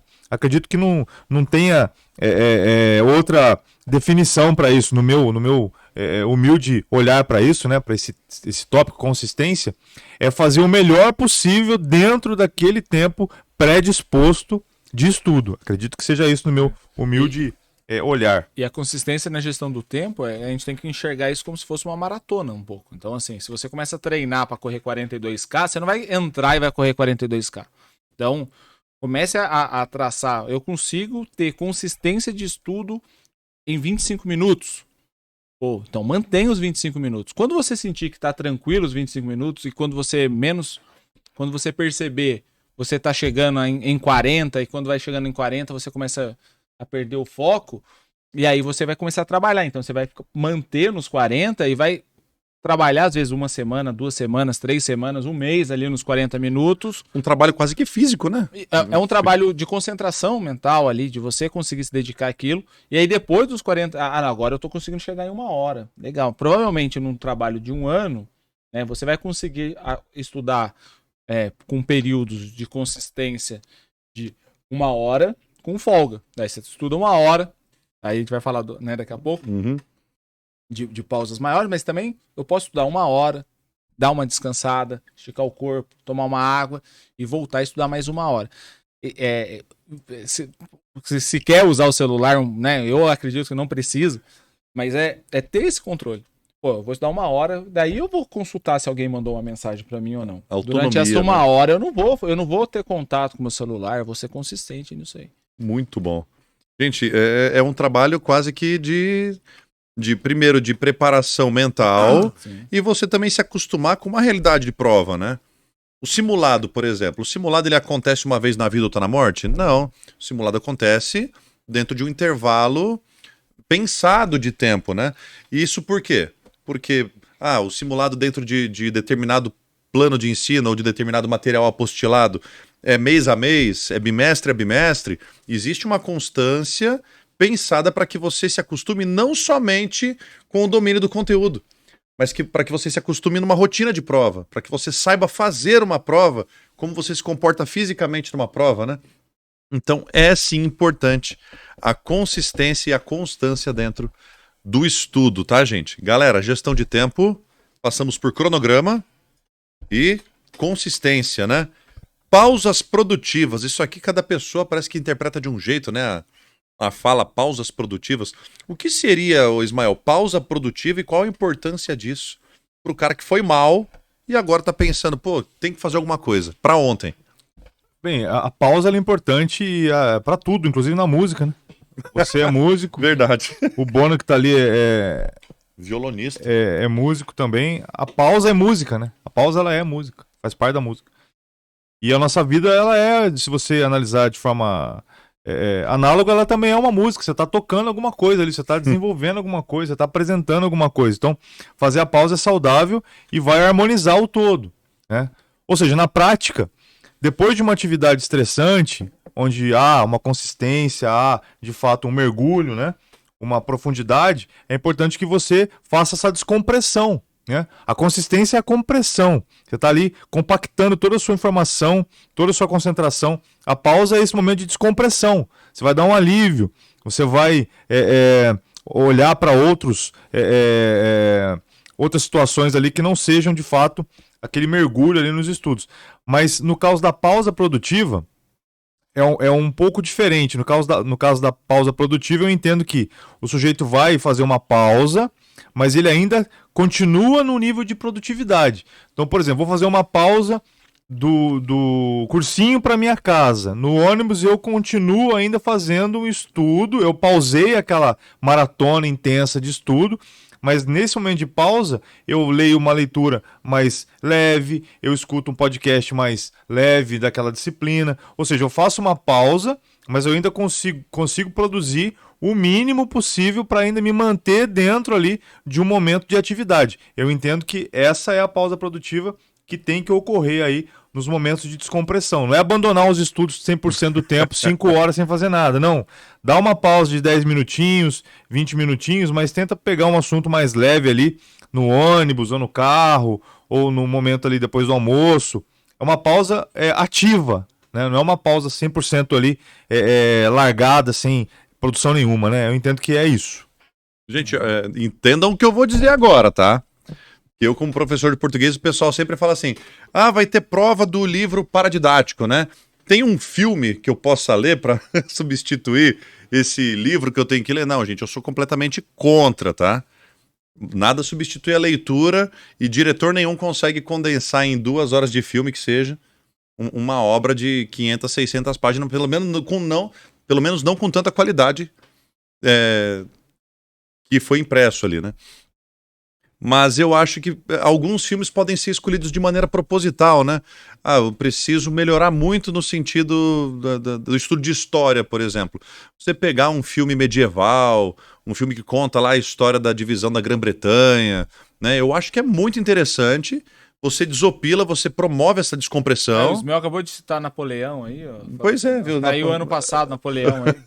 Você promove a descompressão, mas você continua... Essa pausa produtiva. Continua aumentando a sua teia de conhecimento aí, né? Vamos pedir pro pessoal escrever, dar dica aqui embaixo aí, põe aí os filmes que eles que já assistiram. Gente, isso é legal até para compartilhar com outras pessoas, né? Gente, a gente depois pode até colocar alguns aí. Dica mas eu acho que é legal, dica de filme, põe aí, escreve aí pro pessoal. Coloca no comentário. Põe no comentário, né? Que ótimo. É legal pro pessoal ver. Ou qual a forma que você promove essa descompressão da tensão do estudo. Coloca aí, compartilha com seus colegas aí de objetivo, que sem dúvida vai ser muito bem aproveitado. Legal. Não é verdade? Então, ó, gente, cronograma, importância do cronograma na gestão do tempo. Pausas produtivas, consistência e priorizar tarefas. Por exemplo, priorizar tarefa. Eu sou muito bom numa disciplina, eu vou priorizar outra. O que significa priorizar tarefa aí, Will?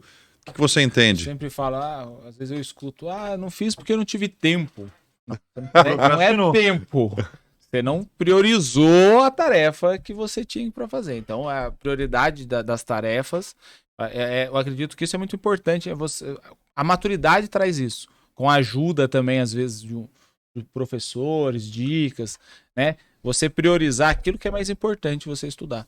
De nada adianta eu vou estudar em matemática, eu vou estudar hipérbole sem saber uma equação de segundo grau. Não vou, né? Não faz sentido. Tem hipérbole na matemática também? Não vou estudar. Não vou estudar algo que não tem, que não seja tão cobrado como aquilo que, né, uma regra de 3. Então, priorizar, ter prioridade e saber aquilo que precisa ser feito. Então, é importante eu fazer uma tarefa, é importante eu fazer, às vezes, uma prova de anos anteriores, porque normalmente alguns vestibulares cobram uma linha, tem uma forma de cobrar, então é legal fazer isso. Aí o aluno tá ali, ele não, quero fazer a prova, né, que não tem nada a ver. Pô, não, você não tá priorizando, pô. Você tem que saber aquilo, ter uma meta clara, né? Se você tem meta clara, você tem as tarefas claras e aí você vai alinhando com cronograma, com tarefas bem definidas e aí você prioriza aquilo que você realmente precisa. Muito bom. E aí, Ismael, priorizar tarefa. Como é que eu priorizo tarefa ou a importância disso Sim, para uma pessoa que foi mal? Maravilha. O William falou de Pareto ali, eu acho que a ideia é essa. Assim, o que é o mais importante dentro do seu espectro de estudo? Então, assim, o cara quer prestar engenharia, né? É engenharia que você quer fazer. Então, assim, o quanto você de fato precisa de exatas ali na sua grade de estudos? É priorizar de acordo com a necessidade que o vestibular, do caso do Enem, ou outro vestibular vai exigir de você. Né? Medicina, eu quero fazer medicina, então biologia, química, geografia, estudar bastante essas disciplinas.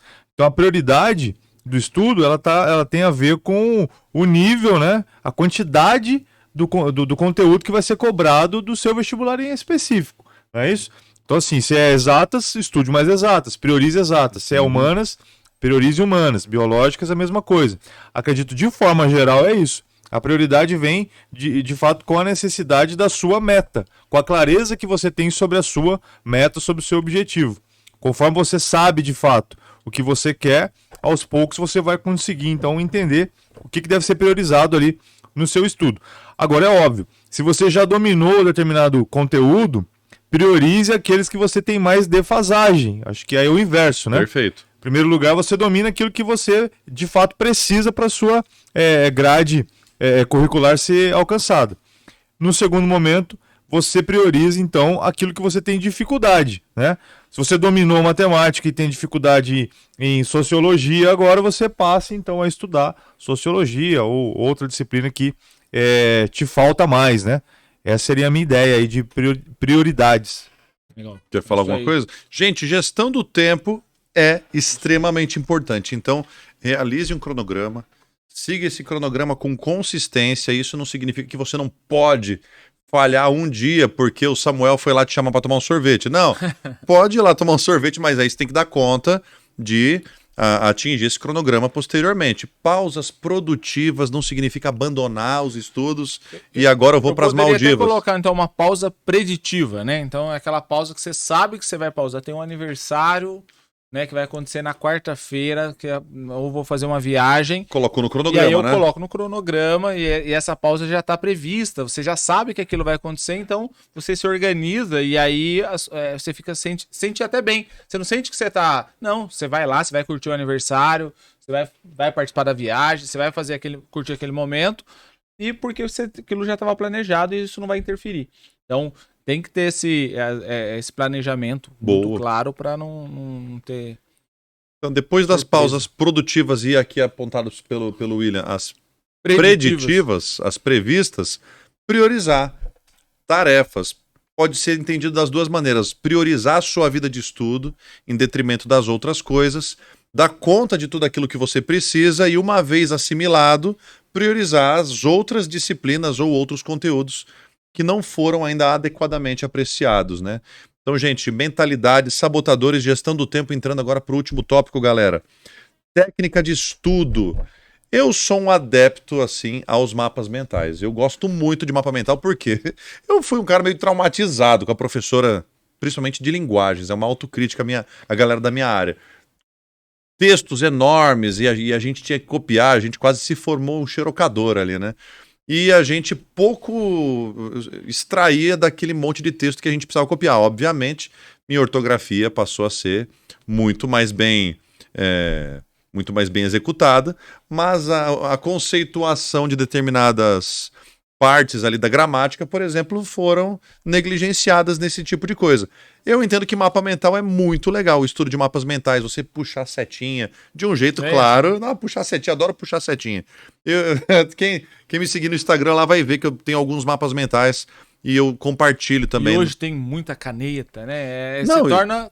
Tablet tem todas as canetas aqui, gente. No próximo a gente coloca o mapa mental ali na TV. Demorou. Eu acho que a gente só tem que tomar um cuidado, que é o seguinte, que o mapa mental tem aluno que eu percebo que às vezes ele acaba sendo algo que faz o aluno perder muito tempo.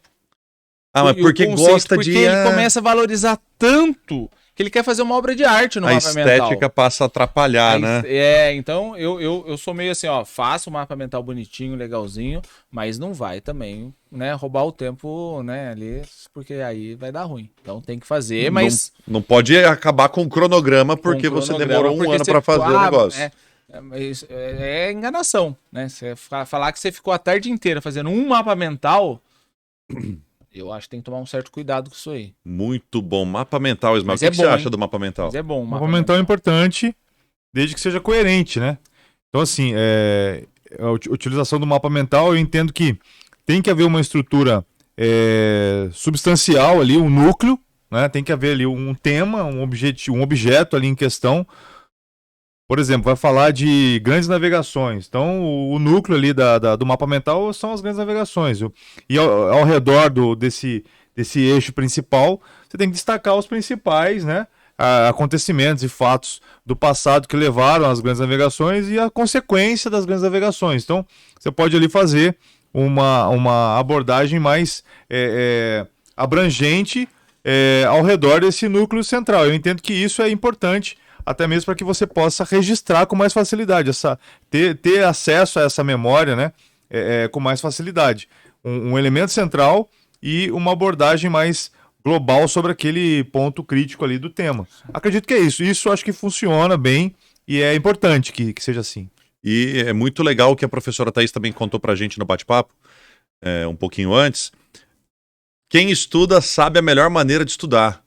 Então, às vezes, o mapa mental funciona para mim, mas eu vi o professor Will falar de mapa mental, ele não falou com o mesmo brilho nos olhos que eu falei, né? Porque, de repente, ele tem uma outra preferência, com ele funciona diferente. Cabe a você, estudante, cabe a você, vestibulando, descobrir qual é a sua técnica mais adequada, e isso talvez não se aplique a todas as disciplinas também, né? Às vezes, eu gosto de fazer um mapa mental para história, para língua portuguesa, para geografia, mas quando se trata de química, física, matemática, eu já sou mais adepto a flashcard, a tabela, né? Eu tenho outros recursos que eu também tenho à disposição, galera. Grupo de estudo. Isso eu acho muito bom. Enchi a boca para falar e nem dei a pausa, né, gente? Grupo de estudo. É o próximo subtópico aqui. Grupo de estudo. O que você acha, Will? Eu gosto muito de grupo Por de que estudo. que seria tão indicado? Porque o grupo de estudo é oportunidade, às vezes, para você conseguir se desenrolar em um detalhezinho que está faltando ali, para você entender um conceito, uma aplicação. E vai criar uma oportunidade também de você transferir aquilo que você já aprendeu. E quando você está fazendo essa troca, o conhecimento ele vai... parece massa de pão, né? Ele vai crescendo, ele vai criando corpo e aquilo ali vai ficando bonito de ver. Eu acompanho os alunos, né, sempre aí, né, durante a tarde no colégio, e todos os alunos que ficam durante o período da tarde ali, estudam juntos, faz lista, corre atrás, faz resumo, faz mapa mental juntos, divide caneta, que estuda junto. Eles têm um rendimento muito bom, assim. Então, eu sou super a favor do estudo. Tem um momento, né? Então, eu estudo junto, e aí tem um momento ali de cada um abaixa a cabeça, vai fazer o seu, e espera o amigo na hora que ele levanta ali, você fala, você pode me ajudar naquilo ali, e cada um sabendo respeitar o tempo do outro, né? Tem um momento de uma pausa. Eu acho que é importante também tomar cuidado com o grupo que vai entrar, porque se é um grupo que toda hora estuda 10 minutos e fica 1h30 parado, tomando sorvete, vai buscar um açaí, né? Aí não vale a pena. Sabotadores, das distrações aí, gente. Mas se são alunos que estão ali, estudam 1 hora, para um pouquinho, bate um papo, conversa sobre uma coisa, conversa sobre um filme, eu acredito que isso enriquece muito os estudos, torna mais agradável, fica bem legal. Claro, com certeza. É importante, eu acho que quando se trata de grupo de estudo, que haja dentro desse grupo, de repente, um guia, um líder, né, que possa propor o que vai ser estudado. Então, por exemplo, assim, nós três aqui vamos montarmos um grupo de estudo. Vamos estudar língua portuguesa. Então, o Heider, ele é o proponente, ele vai colocar para a gente aqui, ó, vamos estudar língua portuguesa, o objetivo é tirar essas dúvidas, depois nós vamos fazer uma pausa e vamos mudar para matemática. E criar, de fato, ali dentro desse grupo de estudo, um cronograma também para o grupo de estudo acontecer com mais qualidade. Acredito que isso é importante, sempre se for possível, lógico, nem sempre vai funcionar, como a gente colocou aqui. Tem coisas que funcionam para alguns grupos, outras coisas não funcionam. mas tentar essa hipótese, né? Uhum. De colocar um líder ali, qual é a pessoa que vai trazer a proposta do estudo, quais são os objetivos que vão ser alcançados, né? Quanto tempo de estudo isso vai ocorrer, quando vai ocorrer a pausa, para que não fique também algo muito democrático e não haja um aproveitamento desse momento aí de estudo. Isso é importante. Então, exemplo, ó, semana de prova na semana que vem do cursinho lá, né? Simulado. Então, ó, gente, eu vou estudar aqui como um condenado língua portuguesa. E aí a gente vai se juntar e eu me responsabilizo por dar conta desse conteúdo aqui para vocês.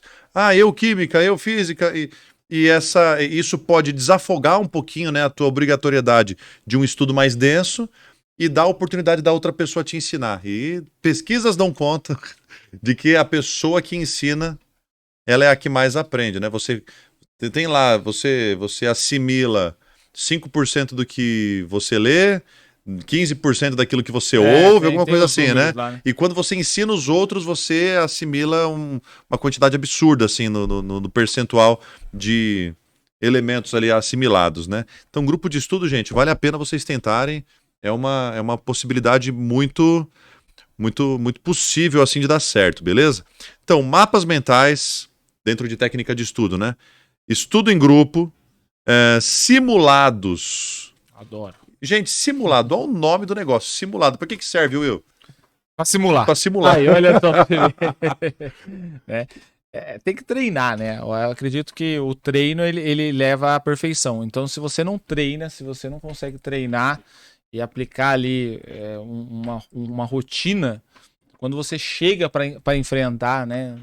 Na hora do jogo ali, você treme. Aí o resultado não acontece. E aí pronto, aí vai mal no Enem. Então não pode. Então se você tem que treinar, você tem que fazer o simulado, rever aquilo que você errou, corrigir aquilo, né? Aquilo que falou, aprender com os erros, fazer um cronograma em cima dos erros. Eu vou pegar isso aqui, essa matéria é uma matéria que eu percebi que eu não entendi muito bem.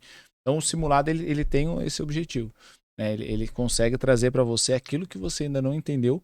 Ele mostra para você com uma evidência num momento de um pouco mais de pressão. É diferente, às vezes, você fazer uma lista na sua casa e fazer um simulado. Você vai fazer um simulado ali, tá todo mundo sentado, você tem ali o examinador ali olhando. Então, o cenário ali é muito parecido com o cenário que você vai encontrar. Então, é muito importante a realização dele. Ainda você tá num ambiente seguro para cometer qualquer tipo de deslize, né? Isso aí. Mas é uma simulação do fim dos 3 toques, né? É isso aí. Lembra dos 3 toques? Aquela brincadeira, 3 toques, aí vai para rachar. Sem dúvida. A simulação é importante demais. Existe uma pesquisa, o Heider tá brincando aí com essa coisa de pesquisa, mas é verdade. Aqui, Uma pesquisa americana feita com jogadores de basquete. Então, assim, separaram 2 grupos. O primeiro grupo treinava os arremessos de 3 pontos durante um certo tempo. E o outro grupo se deitava no chão e imaginava que estava fazendo o lançamento de 3 pontos. Só imaginava. O primeiro grupo, de fato, fazia o lançamento de 3 pontos, mecanicamente, durante uma certa quantidade de tempo, e o segundo grupo deitava no chão e imaginava que estava fazendo os lançamentos de 3 pontos. Muito bem, feita essa primeira fase da pesquisa, ambos os grupos iam para um outro episódio onde os lançamentos iam acontecer de fato. E surpreendam-se, pasmem, os que acertavam mais eram aqueles que haviam imaginado que estavam lançando as bolas. Que ficaram deitados, que não tem nada. Deitados. Os que ficavam deitados. Então o que isso nos diz, né? Que o treinamento, ele é mental, acima de tudo. Você tem que se imaginar fazendo isso. Você tem que se imaginar fazendo isso. Se você é um lutador de alta performance, você tem que imaginar o tipo de movimento que você está fazendo. Se você é um ginasta, você tem que imaginar o seu corpo fazendo aquele movimento.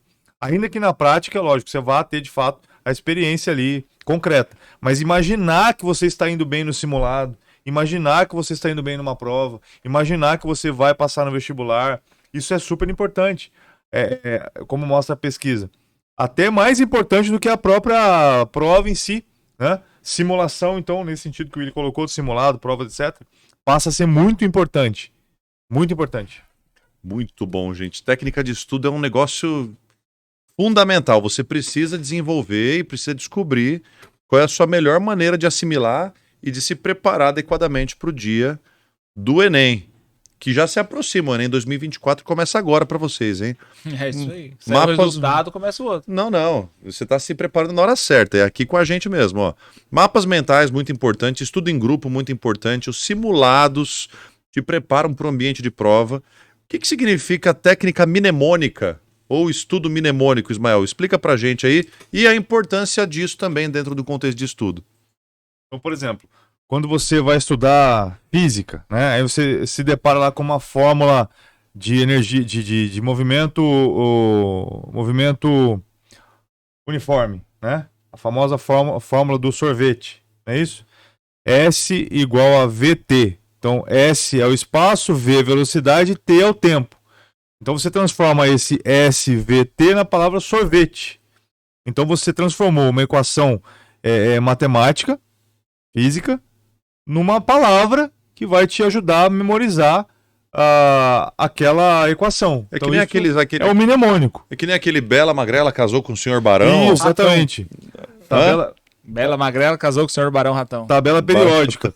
Né? Tabela periódica, Tabela existem lá as colunas, você então memoriza uma frase aleatória para que depois você possa memorizar, lembrar, né, dos átomos reais ali que estão na tabela. Né? Tabela de eletronegatividade, o William também dá aula de química, flúor, oxigênio, nitrogênio, cloro, bromo, tudo isso pode ser colocado numa frase só, que vai te dar aí essa capacidade de lembrar, né, do que se trata ali, esses elementos químicos. Uma que eu gosto bastante, essa foi eu que inventei, tenho orgulho de dizer isso. Não, para tudo agora, vamos ver. Que é sobre português. Inclusive eu te passei essa um dia. Para lembrar as orações subordinadas. Comprei. Essa aí. Essa Essa acho que eu te passei. Paçoca. Paçoca das subordinadas Paçoca. substantivos? Paçoca. Então, você, com a palavra paçoca, você consegue pegar uma letra de cada. Uma letra da palavra, né? É inicial. Uma letra dessa palavra paçoca, a inicial dessa palavra, e lembrar o que é a oração subordinada. Então isso é muito legal, né? Então é mais ou menos isso o mnemônico. Existem várias técnicas aí de mnemônicos, a gente está colocando aqui algumas muito superficiais para que vocês possam lembrar. Tem Mas umas as- que o horário não permite. Tem umas que o horário não permite, exatamente. Então, extremamente... Tem gente de 17 anos aí, né? Não tem como. tem umas Exatamente, que são não- cabeludas, né? Mas é basicamente isso. São palavras-chave que fazem te lembrar do que você de fato precisa lembrar no dia da prova. O William pode complementar, por favor. Não, são vários. Eu gosto também, né? Eu aprendi muito com isso aí. É super divertido. Em química a gente usa muito, né? Aquilo que você falou ali tem... Qual que é o primeiro? Lina Cama, Robson Crusoe é que francês. Robson Crusoe é francês. Tem bastante. Foi Bela Magrela. A 3, acho que não vale a pena, né? Prato também, né? É verdade, A 6 é legal, a 6 é legal. A 6 é uma mistura do Os Sete Porquinhos. Os Sete Porquinhos. É os 7 porquinhos? Os Sete Porquinhos. Os 7 porquinhos, Os Sete oxigênio, Porquinhos. Enxofre. Olha Colônia. só. de selênio. Os Galera, sete. vocês lembram algum negócio de mnemônica? Coloca no Coloca comentário também. coloca aí que é legal. Ó, eu vou passar 3 aqui, ó. A 7. A 7 o quê? A 7. Ficou claro que a Brahma imitou a Antártica, o futebol o clube brasileiro internacionalmente atrasado também. Né? Lembrei, não era paçoca, não. Era com. É mais complexo. Com 5 caminhões transporto fruta e pão. Nossa. Meu Deus do Com céu. esta frase você arrebenta nas orações subordinadas. Substantivas. Com 5, sim, substantivos. Com 5 caminhões transporto fruta e pão. Cada letrinha dessa é uma oração subordinada. Não, subordinada adverbial. Acho que é adverbial. Adverbial, com 5 caminhões. São 6 Cs, né? Isso. Com, que é um C, Com mais 5. Transporto temporal, pão proporcional, Final. frutas final. É isso aí. Olha o professor. Olha de só que matemática doideira. e química aqui, não entendendo nada. Eu tinha um mais tranquilo, que era 6C TPF. 6C TPF é 6 Cs TPF. Aí tem o da subordinada adjetiva, que é o É muito fácil. Então eu falo é o E e o R só, né? Explicativa e restritiva. E tem paçoca. Só que aí tem 2 Os, né? Porque tem a objetiva direta e indireta, você coloca num O só, né? Aí tem a gente da passiva no final. Exatamente. Nossa. É da hora, Beleza, gente. Que bonito. Coloca Mas mais é isso algum aí. acrônimo aí, gente, se vocês sabem. Galera, técnica de estudo é muito importante. Descubra o jeito que você aprende, tá, gente? Mapa mental, estudo em grupo, ensinar o seu colega no estudo em grupo, né? É legal que os professores que trabalham com a gente aqui, sempre eles colocam isso na aula, né? Não, lembro. sempre, gente. É uma. Sempre isso tá rolando aí. Pode sempre não escuto, ser eu dou o até seu- risada, dou risada. Pode O Bona não deve ser- ter dado muita risada aí durante todas as gravações, né, mano? Pode não ser o jeito mais que você mais Mas ajuda goste, muito, mas né? que é eficaz, Ajuda que é muito, efetivo, ele é. É isso aí. Gente, eu acho que nós falamos demais hoje, Falamos né? muito. Meu Deus, gente, eu espero que Passamos nesse. todos. Sim, passamos todos os tópicos. Então, assim, gente, ó, antes de passar, eu queria agradecer vocês terem permanecido com a gente até aqui. Eu espero que com esse bate-papo nosso aqui descontraído, Foi legal, foi legal. essa rapaziada tenha baixado aí os níveis de adrenalina, de frustração, que vocês, com esse bate-papo aqui, possam vislumbrar novos voos, que vocês projetem novos sonhos. E se você tiver dificuldade em fazer esse projeto, em desenvolver esse novo capítulo da sua vida, na descrição do vídeo você vai ser empurrado ali no link para a página do Pop Enem, em que o melhor time de professores está preparado, disposto e disponível a ajudar vocês a conseguir já 850 pontos ou mais já na prova do Enem de 2024. Então conta com a gente, qualquer dúvida, qualquer apelo desesperado, fala com a gente nos comentários, procura a gente no link que estamos esperando vocês. Gente, eu espero de verdade que vocês tenham respirado fundo e pensado e projetado novos voos. Ismael, muito obrigado pela tua presença. Falou, querido. Obrigado. Valeu. Valeu, Will. Valeu, Vou André. fazer com essa mão que senão sai do microfone. pra você. Valeu. Então eu espero que vocês, a partir de agora, iniciem o projeto com mentalidade nova, expulsando sabotadores, com gestão do tempo lúcida e com técnicas claras de estudo. Vocês tenham muito sucesso e contem com a gente. Grande abraço. Até mais. Bona, obrigado. Valeu. Bona.